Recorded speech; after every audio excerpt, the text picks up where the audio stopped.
Merci beaucoup. J'invite maintenant M. Daniel Brisson à venir prendre la parole. Bonsoir, Madame la Présidente. Bonsoir. Daniel Brisson de Rivière et porte-parole de l'Alliance citoyenne de Québec. Ma question s'adresse à M. Labaume. Alors, l'amphithéâtre est construit et fonctionnel, prêt à recevoir des spectacles et des événements sportifs, comme ce soir d'ailleurs, avec toutefois une architecture qui détonne un peu de son environnement urbain et surtout un accès très limité pour ses clients. Alors, j'espère que le nouveau rapport du comité durable va adresser ça, et peut-être bienvenue à Hubert en même temps. Par contre, son financement est basé sur une entente à long terme qui crée un déficit chronique structurel annuel majeur de plusieurs millions de dollars s'il n'y a pas d'équipe de la Ligue nationale de hockey. Est-ce que vous avez fait engager autant de sommes d'argent, autant de dépenses, une augmentation de la dette et des taxes en ayant une garantie solide à court terme du retour d'une équipe de la Ligue nationale de Québec à Québec? Merci. Merci.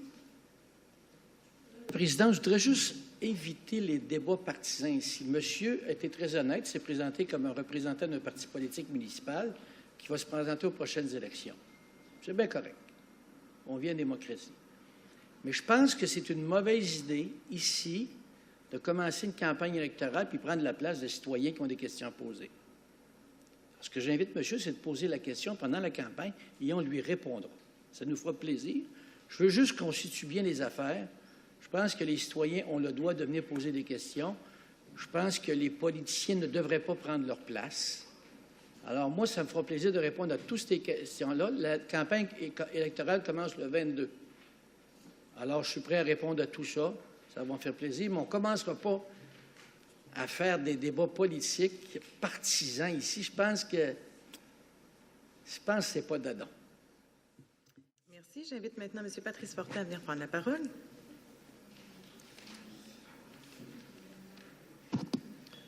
Patrice Fortin, membre de l'Alliance citoyenne de Québec. Bonsoir, Mme la Présidente, les conseillers ici présents et les citoyens de la maison.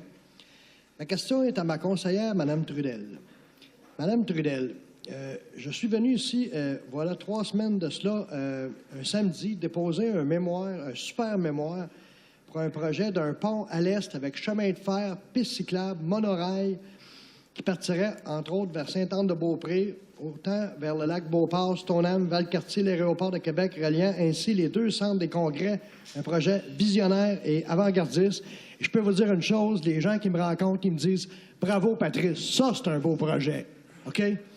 Alors, mais ils m'ont posé une autre question aussi, puis là, je l'envoie à Mme Trudel. Mme Trudel, j'ai parlé avec beaucoup de gens dans mon secteur, dans notre secteur, et puisque vous êtes aussi notre conseillère, et bon nombre m'ont dit, on n'entend pas beaucoup notre conseillère, Mme Trudel, se prononcer quant à l'idée d'un 3e lien à l'Est, que beaucoup souhaiteraient. Alors, quelle est votre opinion sur l'idée d'un 3e lien à l'Est? Voilà ma question, Mme la Présidente. Merci, M. Fortin. Mme Trudel. Madame la Présidente, comme le maire l'a mentionné tout à l'heure, on n'est pas encore tout à fait en période électorale, donc je me garderai une petite réserve sur la réponse à vous donner, Monsieur Fortin, mais soyez assuré que les gens qui me posent la question depuis que j'ai commencé mon porte-à-porte, c'est-à-dire il y a plusieurs semaines, je leur donne ma propre réponse, mais je vais me garder de la donner publiquement ce soir, par respect pour ce que Monsieur le maire a dit tout à l'heure. Merci. J'invite maintenant M. Daniel Beaulieu à venir prendre la parole.